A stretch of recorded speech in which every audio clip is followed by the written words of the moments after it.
for a long time now, I've been interested in the whole primitive skills and the tracker community and things like that. Yeah, it was just nice to see you kind of there presenting yourself and the what you have going on over there at the school. And it really just seemed like, oh, this is valuable stuff that I would love to share with our community over here. And just because I feel like sometimes the primitive skills and the naturalism, it's so amazing, but it sometimes it stays within its own bubble, and it doesn't go out to like some of the people that may not know that they're interested in naturalism and primitive skills and all that amazing knowledge that comes with those traditions and skills. Yeah, and the ironic thing, are we starting now? Yeah, I already started recording, but yeah, I mean, we could go ahead and get right into it, I think, because we're all good to go. So thank you, Michael, for joining us today at the Divine Shakti Arts podcast here. It's a real honor to have your wisdom and knowledge here to share with everyone.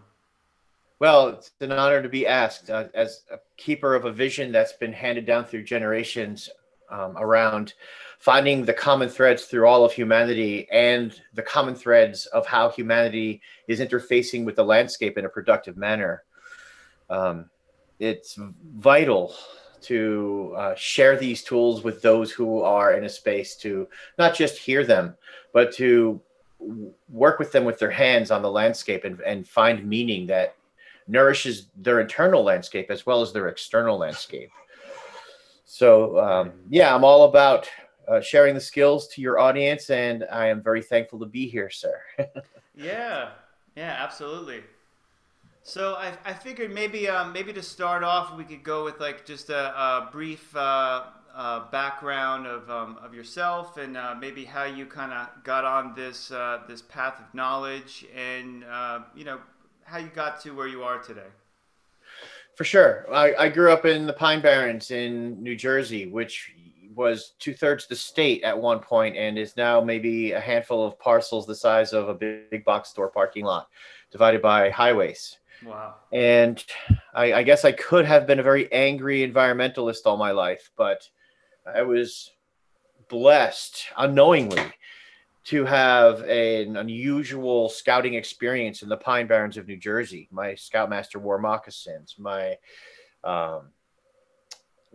journeys were camping at least once a month, and when we did it, we made thatch huts or stacked debris walls, or we stalked up and tried to catch the frogs before they detected us and stopped chirping at night. It was really an amazing experience, but I thought, I'm going to learn real wood skills, real survival, and join the Marine Corps. Well, I don't regret being a Marine. It's an honor to have a band of brothers and sisters who are Marines. But I will say that unlike scouting, there were some critical differences. And at first I thought, wait, what's the first difference here? They don't go deep enough in the skills. They're the training, and rightly so, the training is designed to get as many people through a program so that they could be proficient enough to get rescued. But my intention was to go in deeper. So I felt this disconnect, and I had 3.5 years to go. And that's when I was at a USO in Guam, and I opened up a book called The Tracker.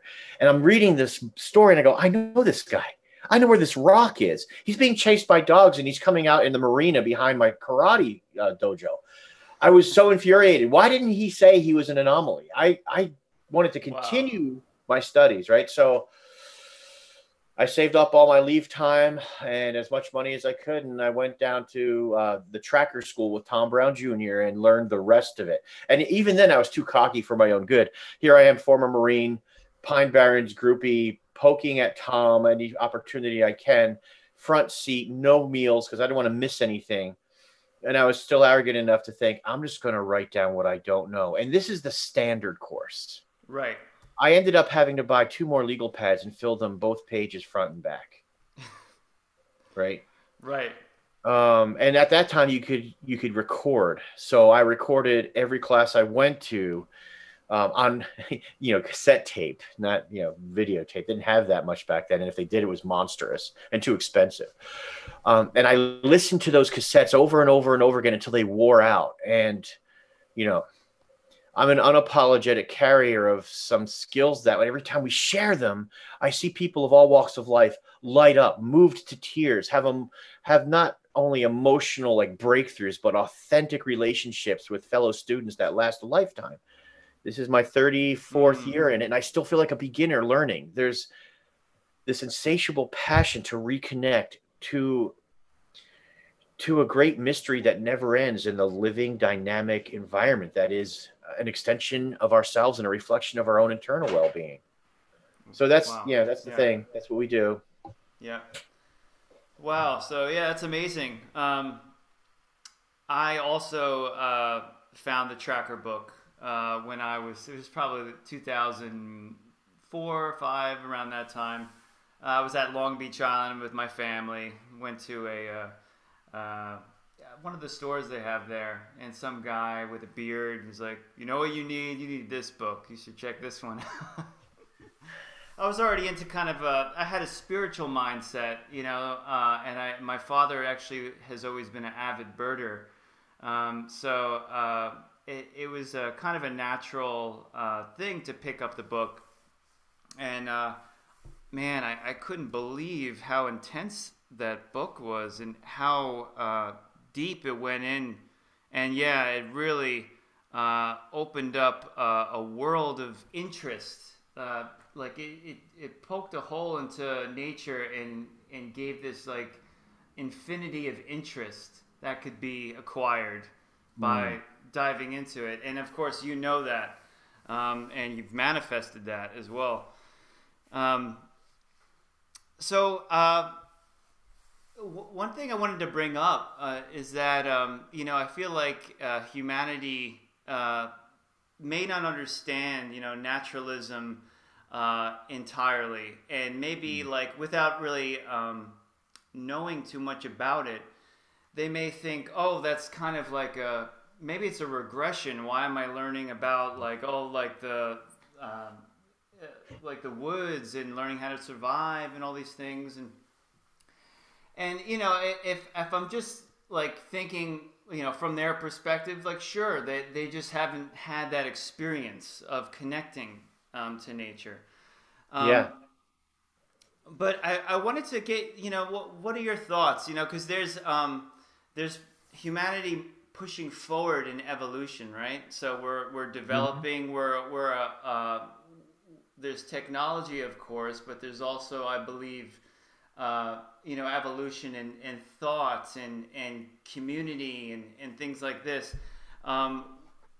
How do you see naturalism and primitive skills in its place with humanity and its evolution? Both naturalism and primitive skills are two components of a whole realm that we've neglected to develop in our own being. And when I say being, I mean our physical being, our psyche, our emotional intelligence, and dare I say it, spiritual growth. The sense that there is something larger than self takes us out of the adolescent mindset and allows us to evolve beyond an almost narcissistic approach to the landscape. We are the apex predators with the largest brains who make choices, and the rest of it is resources. Wahaha, insert lightning and thunder. It's not intentionally insidious. I think it's just a disconnect born of our modern way of upbringing. We kind of live in a monoculture where K through 12 we are subjected to a degree of institutionalization that in some cases is the worst practices of a dysfunctional family and an industrial chicken farm, where you move from one place to another based on a bell system.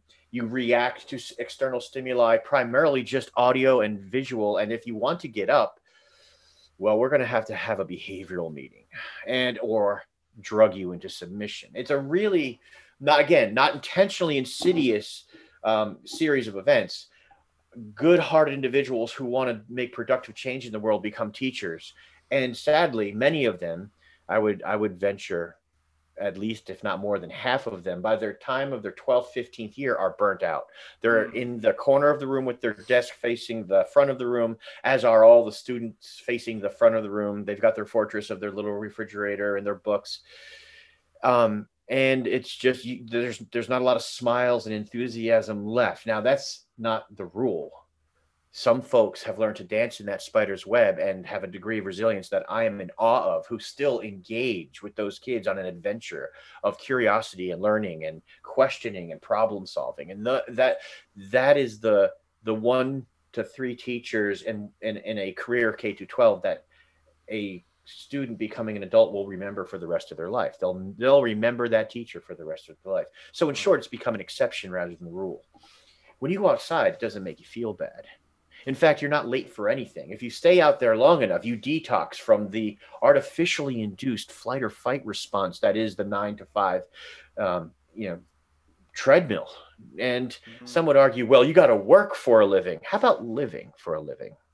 How about just taking a quantity of time, maybe even 1 breath a day, to be fully present in the awe that is the cycle of the seasons and the cycle of a 24-hour period, where the dawn song races ahead of the sun, where the spring rain brings a scent to our nose of the earth that we normally miss?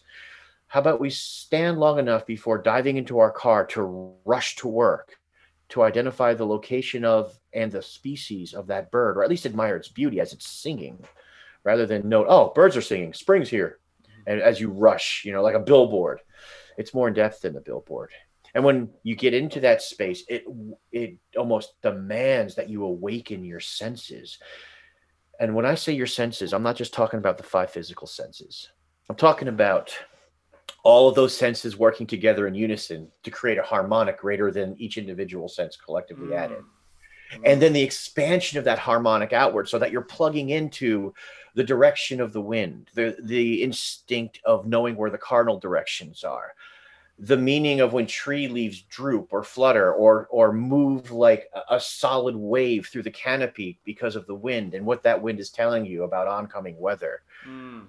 Not only, spring peepers, but how they fit in a context of, well, that means the spotted salamanders are already crossing the road. And before that, that means the coltsfoot buds are ready to collect and make cough drops. And before that, that's when the skunks are wandering to find mates, or the adolescents are getting kicked out of their winter den sites.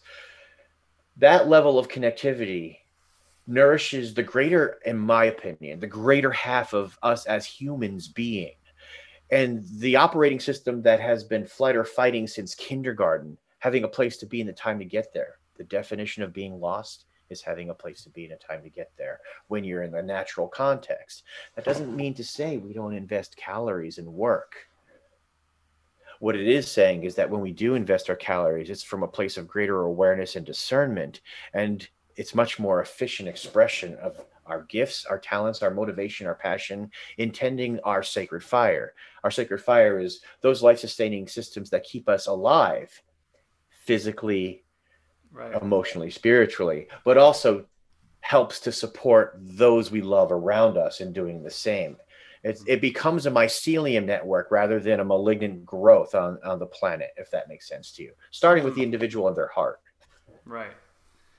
Yeah, yeah, amazing, amazing, yeah. And it seems like it provides this space, just learning those skills and having that awareness. It provides like a mental, emotional, spiritual space for just development in general of the individual. Being connected to those things, you're just more likely to be more intelligent, to think clearly, I think, and make perhaps wise, intuitive decisions about your life when you're connected like that, rather than kind of just in a confused busyness, all the time. So yeah, I definitely agree, and having people connect to that, all walks of life, get a taste of what it really means to actually connect to nature in a real way would be amazing. And Yeah. I feel like there's so many ways to actually experience that sense of like oneness that people talk about, even on like a smaller level with nature. Like I remember the first time someone, like we were walking along a trail, and someone came up to me, or a mentor of mine. She just grabbed a leaf from the ground that was growing and was like, "Try this," you know. And I ate it, and it was like yellow wood sorrel. And I Mm. was like, "Oh my God! Like this is just growing right here. This is incredible!" And it automatically just connects you with the whole world around you. You're no longer like this segregated little entity, but you just feel inherently a part of it because it just nourished you. And so it's just one small example of in my own life of how I've experienced that sense of connectivity just through simple little things like that. Inspiring, right? Yeah, so Inspiring. I inspiring. mean, those and you remember it now. How long ago did that happen? That was probably about 15 years ago or something like And that. Yeah. and it's still vivid in you. Oh That's yeah. that's Absolutely. because that's real learning. That's real learning. That gets inside of you and changes you, and it becomes an anchor point. Now, you even know the name of that plant because it's emotionally tied to an experience that was nourishing and exciting. Real learning. Absolutely. That's the delivery of real learning. Nature's pretty simple. Joy, timelessness, a sense of peace and health and feeling of connectedness and wanting to be truly helpful. These are all symptoms of wellness.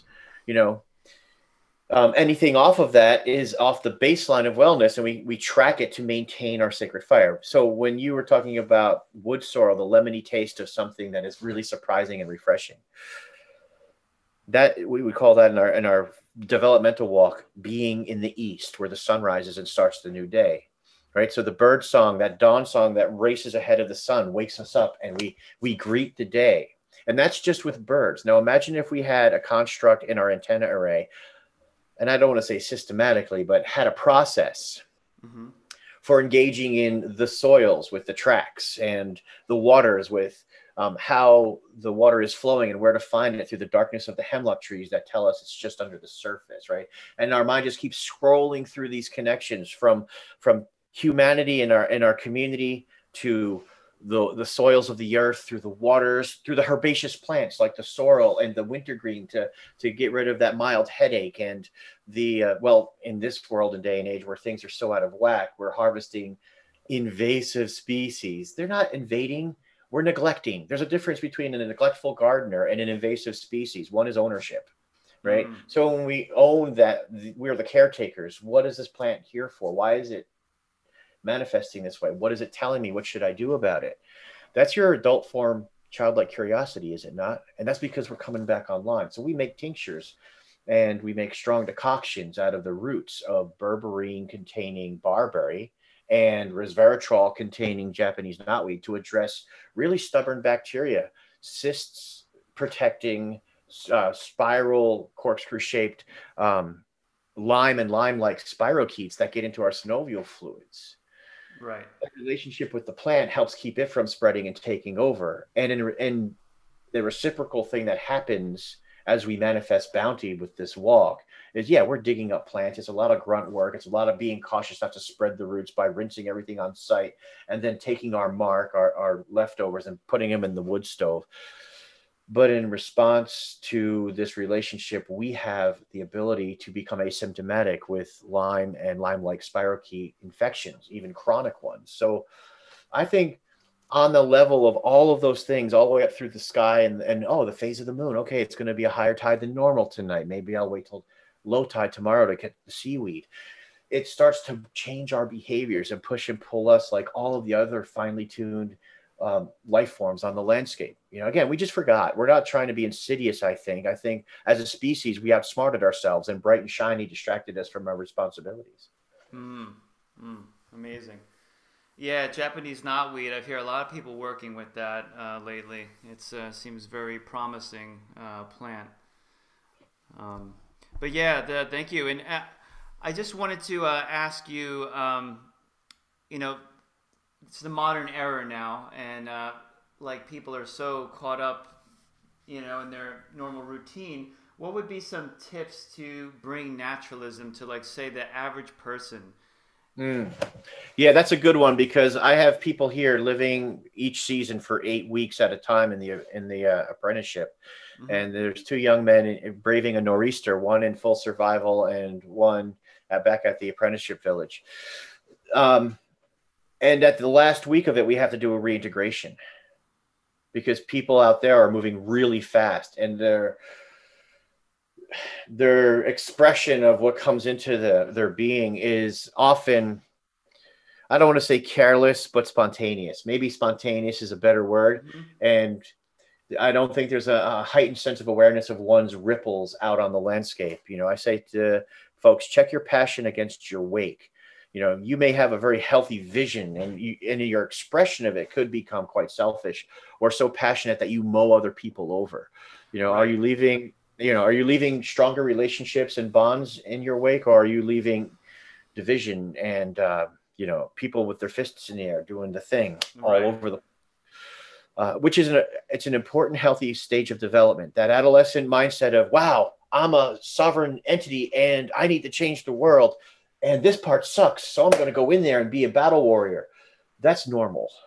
What isn't normal is it gets stuck in the 2 or 3 decade kind of angsty, make everybody uncomfortable around you kind of, scream to the top of your lungs what's wrong with the earth. You don't see the grandmothers and grandfathers doing that. They roll up their sleeves in their 30s and they work their garden to reverse entropy in some manner according to their vision that they Hmm. worked and refined in that adolescent state. So it's a continuation on a cycle.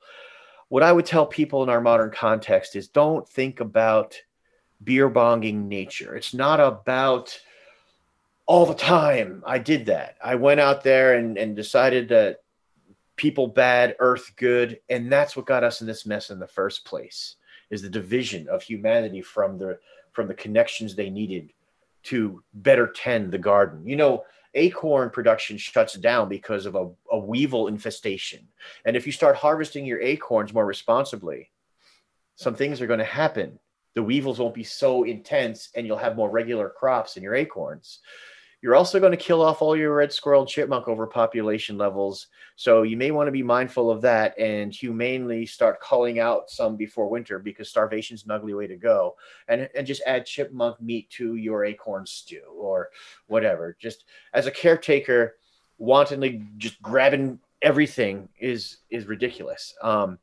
Surgically removing branches for your firewood or to peel the bark to make water containers in a manner that makes the tree healthier, because you're pruning the sucker limbs, those solar panels that no longer get light.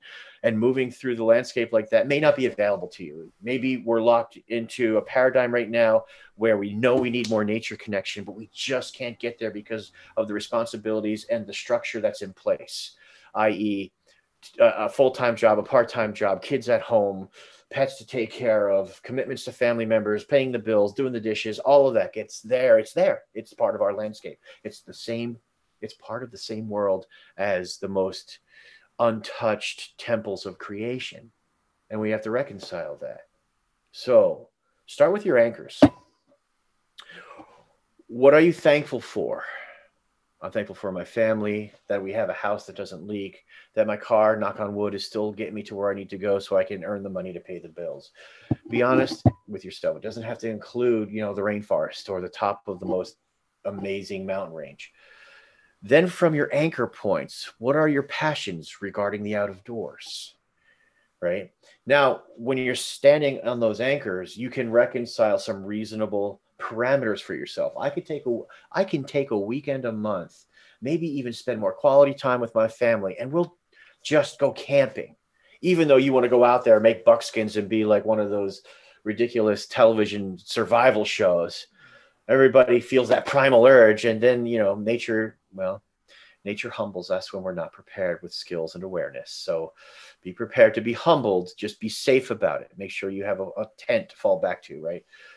Wouldn't it be more enjoyable to take little bites of that experience? So my first recommendation is take inventory of your anchors, hold to the light those parts of the natural world you're interested in, whether it's birding or hiking or canoeing, and then start to make nature connection from those platforms in a responsible manner.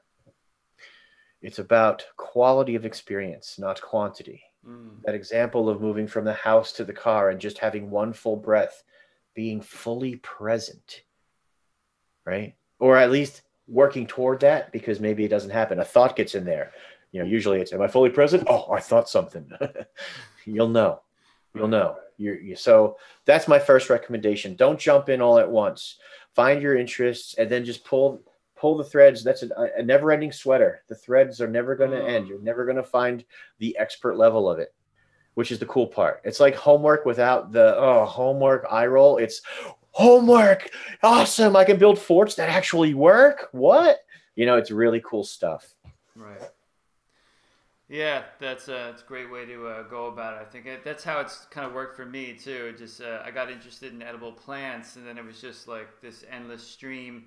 Then it opened up to some other things like bird language and stuff like that, and it just it flows and flows, and there's so many avenues and aspects, and you teach all of it up there at your school, which is so exciting.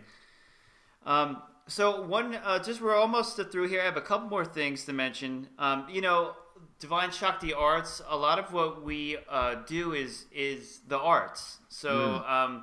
So we're interested in music, and we're interested in fine art, painting, drawing, and things like that.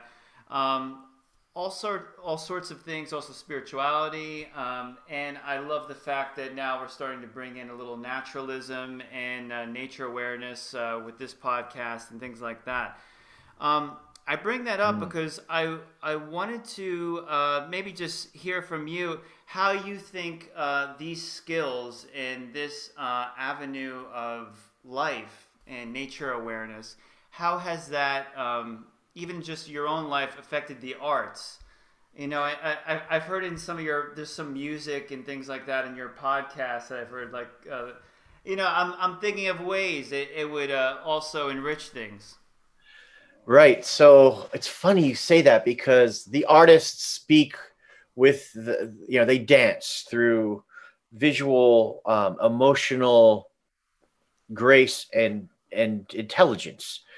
And then the other side of the brain is very mathematical and sentence structure and, verb agreements and all the things that, deal with the order and structure and have the foundation.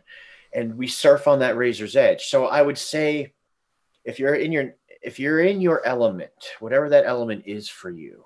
I mean, and I'm going to consider myself an artist, as that might sound arrogant, but sometimes when the mood is right and I'm hydrated and there's no one around and the woods are doing their thing, I feel like my craft is beyond just the physical. I feel emotionally moved by what I do. So in that definition, I hold myself as an artist.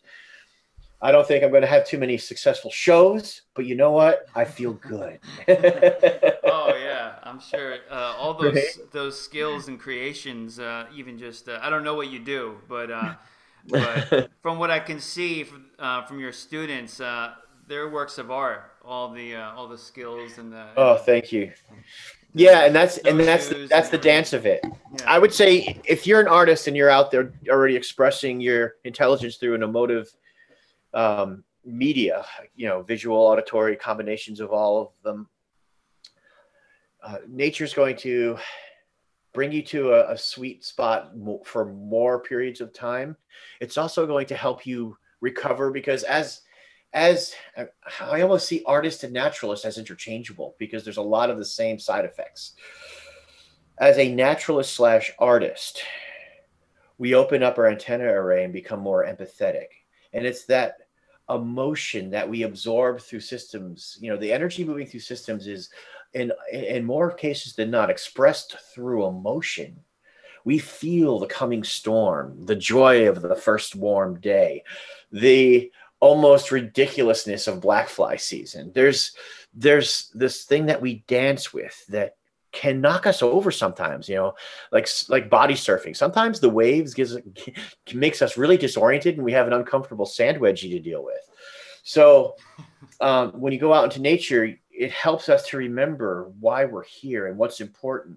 And then we get to hold those stories up, those kernels of grief or that really harsh smackdown of pain or angst or whatever it is that we're dealing with, to the light of the baseline of what the natural world is sharing, and examine them in a manner that allows us to see them as teachers or healers or testers of our vision path, or um, some sort of crucible to improve our resilience or our recovery, or our forgiveness or our empathy.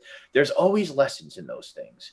And I think there is a danger when we open ourselves up and don't have those tools, the tools that nature gives us. As artists, we can subject ourselves to the downward spiral of the never-ending abyss.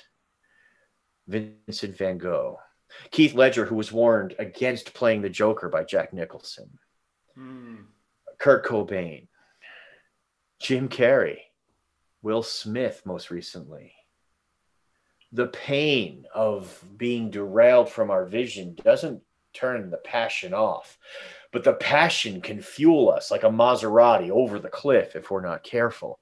It's through watching the bird language and seeing in the reflection of their behavior what we forecast as our internal landscape, like a beacon, projects our dis-ease or our joy, is a diagnostic tool. The bird language is a diagnostic tool. Our tracks are a diagnostic tool. I've got a good friend down in Southern Maine, Bill Marple, who is fantastic at looking at human tracks and then working with that individual to untie, knots that show up in the tracks and in the trail that are held emotionally and have been for decades in many cases.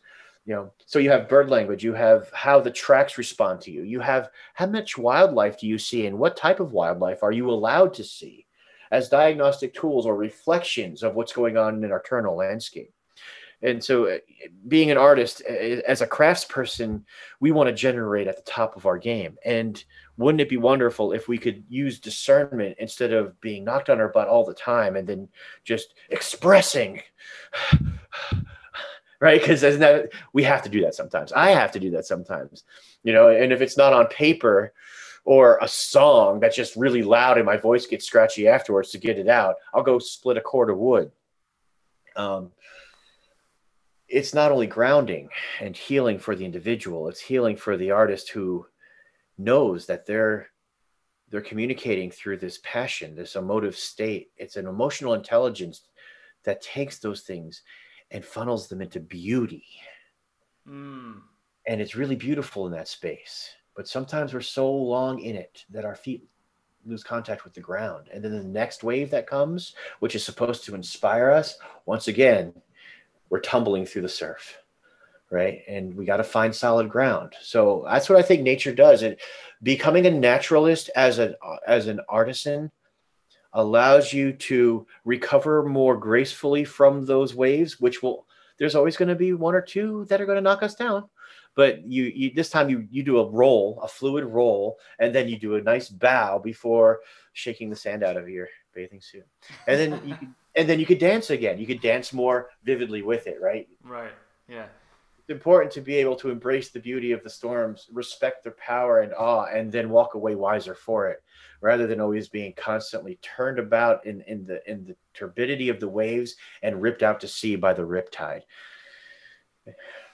Yeah. Yeah, it keeps you grounded.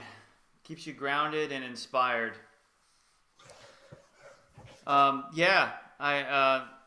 Thank you, Michael. And just two more things here.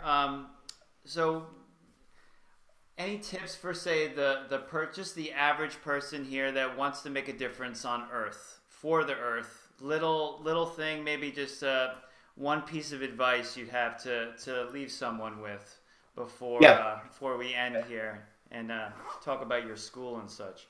Will do. So first thing, what is your ecological ideal? And then go outside and play, right? Before you get out of bed in the morning, envision you, the superlative you, that self-actualized baseline of health and wellness. Step into it like a worn out, comfortable pair of your favorite slippers. And it may be that you drop a slipper by 10 that morning, but at least you're setting the precedent for that ecological ideal of not just your superlative being, but your wilderness, your landscape. How are you going to cultivate that garden towards bounty, right? So that's the waypoint from which to start off. The second piece, and I should have said this one first actually, is what are you thankful for? What gets you out of bed in the morning with a smile on your face, and maybe that Calvin and Hobbes energy, or at least peace in your heart that motivates you to do what you do. That, feed that. The other stuff's going to come. You don't need to feed that. It's coming anyway. But from a platform of thankfulness and an ecological ideal to aim for, when those other things come, which they will, well, that's your craft. That's your craft, right? So make it beautiful and don't mess it up. That's all. And make it fun. Beautiful and fun are kind of intertwined. Yeah. Wonderful. Thank you so much. And Anytime. yeah, let's talk about your school. And so how can people find you and things like that, and what are you doing over there? So Maine Primitive Skills School started in August of '89. It was the same month I got out of the service, and I started teaching up in Orono while I was going to school for environmental ed. I moved it down here to Augusta, Maine, and we've been going strong for, well, August 4th, '89. I think it's going to be on 33 years this August. Could be off a little. That's incredible. And we have day programs couched into weekend programs, couched into 5-day programs, which are in a sequence that makes sense for people coming for the 8-week seasonal experience. You know, the sweetest part of spring that includes for instance, the coltsfoot coming up. We're collecting them to make cough drops with the maple syrup that we tap from the trees. And the alewives are going to be coming up the river soon. So we're making a smoker so we can prepare the alewives to get through winter. They're one of the first big fish larders we really tap into. We're scouting today for upcoming plants, but we're also really jamming on bird language and awareness. This is the time of year where they're creating their territories and building their nests. You know, the mating rituals of the timberdoodle, and all spring peepers are out. So we're enthralled in the awareness or the rush of the awakening of spring. Right. But we're also preparing cyclic events with regard to being pushed and pulled by the landscape for the waves of bounty that are coming in, while also casting seeds and pruning in a responsible manner to increase that bounty. So people would have an opportunity to learn tracking and awareness, fieldcraft, as well as nature literacy. So I hate the term wilderness survival, but we've started a wilderness survival kind of intro weekend so that people can get really into earth living afterwards. Mm-hmm. And the same thing with nature literacy. We do bird language day workshop as part of the weekend, which includes aidless navigation, you know, reading the tree limbs for which way south and things like that. And that's in the 5-day of where it gets, I have people who are in the 5-day write a promise to themselves that they don't quit their jobs or change their relationships for the first 3 weeks after returning from it, because it gets pretty moving. People awaken in them that they've been too busy to really hear or feel. And so 5 days are pretty potent. The 8-week is, the 8-week would be a great rite of passage, but I see a lot of people here and there. We have a woman who's going to be 70 this August, doing the hand drill and the bow drill and the fire making. Oh, so we got a lot of young 20s somethings and a lot of retirees who are looking back on their journey and going, I think I know what the more is that I've been looking for, and then coming in to do that. Wow, beautiful. So these are like specific workshops that you have on specific skills, and then you have kind of like these immersive, more broader knowledge classes and workshops that you do. Yeah, and the secret, there is no secret, but because I'm just going to tell it to you.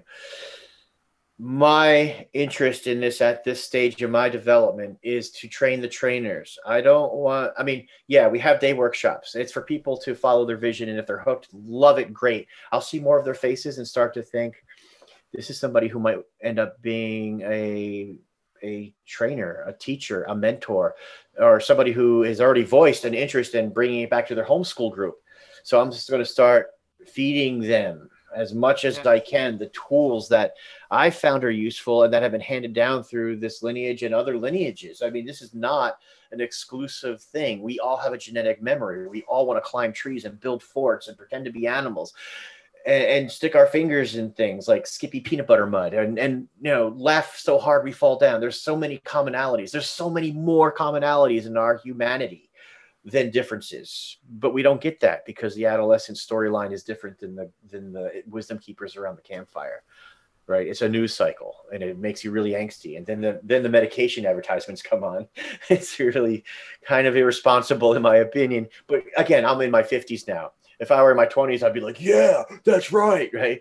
But I'm in my 50s now, and I'm like, yeah, what's the wake we're leaving with that? And there's some frightening manifestations of being in that space for too long happening in our current events. So I would say if you're interested in coming to any program, it'll shave years off your, and I'm not a good salesman. It'll shave years off of your individual development, but it doesn't have to be at this school, and it doesn't have to be at any school. Immerse yourself in nature and a routine, and you'll start to feel better and grow into something that you always had. Yeah. So yeah, anyway, that's what we do. And my personal agenda is to keep the vision alive. And if I can do it right, they'll be better at it than I was, and there'll be many more of them. I mean, that's it for me, really. Yeah. Beautiful. Yeah, and it's just a great thing to see the knowledge and experience of these deep skills start to spread and make its way out through humanity, one person at a time. And I'm just thankful for you, and then thankful for your school, and of course all of our teachers that have helped us preserve and manifest this knowledge. So thank you so much, Michael. This was a beautiful talk, and I'm really looking forward to sharing this with everyone. And yes, your website, would it be what's your website and things like that? Primitiveskills.com. Okay. And there's also the registration site, which it's linked to, primordialskills.com. That's mostly Primitive Skills is like this giant, clunky, lots of information, doesn't make sense, caveman at the helm, where Primordial Skills is a much more efficient overview of all the classes and how to register for them. Okay, beautiful. Great. And you're on Instagram. That's where I actually found you first. I think it's Main Primitive Skills. Yes. And yeah, thanks again, Michael. This was beautiful, and I hope I get to maybe one day meet you in person. Thanks for the opportunity. I'll see you on the trail. Okay. Thanks again. Bye. Bye now.